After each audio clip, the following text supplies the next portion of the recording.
All right, let's talk about the last substandard C in Standard 3, and that's going to conclude Unit 1 for us, and then we need to review.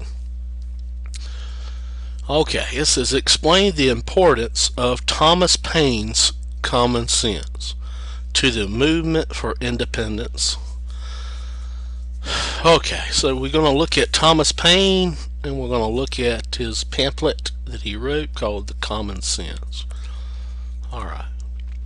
Here's the pamphlet that he titled Common Sense. And this book and his ideas are going to promote American independence. Now, if you can think, there's a lot of people in America that really were not sure if they wanted to declare independence from Great Britain. Some of them were called loyalists, and they wanted to stay subjects of the British Crown. And others were patriots who wanted to be independent of Great Britain, be their own country, take back their own government, and have some say-so in their government, something they call liberty. And Thomas Paine is going to argue for independence. Some of his primary arguments are he opposed monarchy. He called King George III a pharaoh and said that kings start wars. That's one of the things he argued. He favored a republican form of government, and a republican form of government is a government without a king. And a republican government is where the people rule by electing representatives to represent themselves or through a direct democracy. But a republican government usually was followed by a representative form of government, much like the House of Burgesses. And number three, Thomas Paine defended republican principles. Number four, Thomas Paine used biblical analogies and reference to illustrate arguments. He was very persuasive, and his language was very simple, to the point.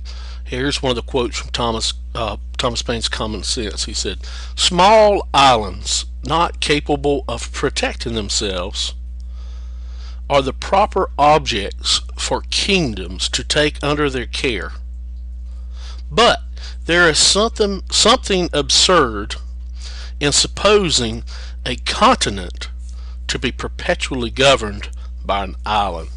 So what was he saying here? What was Thomas Paine saying with this quote? You know, if you take a moment to read it and really think about what he's saying, is that small islands usually are taken over by large kingdoms. But it's absurd to think that a continent, this huge body of land, could be perpetually governed and manipulated by a small island. In other words, what he's saying is essentially, okay, this is the continent of the United States, people.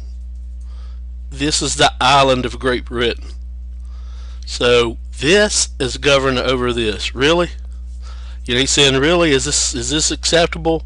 Not really. In reality, it's usually a continent, a large area, this big, huge government that usually subjects a small island under its force.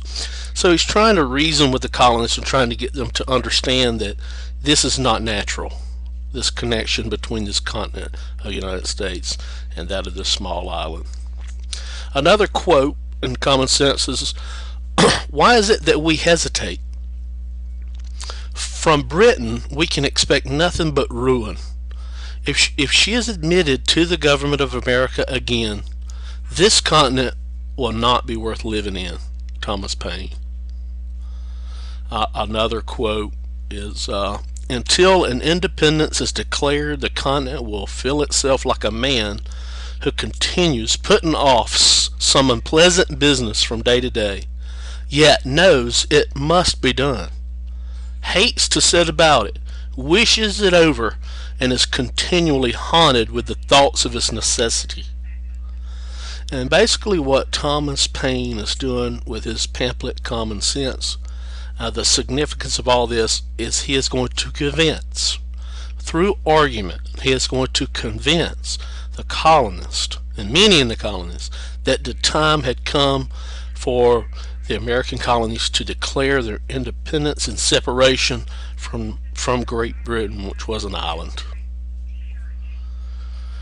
And that's pretty much it. Let's look at this again. Explain the importance of Thomas Paine's Common Sense to the movement for independence. There's this pamphlet, Common Sense, a picture of it. There's Thomas Paine. He's going to promote independence. In the end, he is going to convince many in the colonies that the time had come to declare independence from Great Britain. So we've met our objective.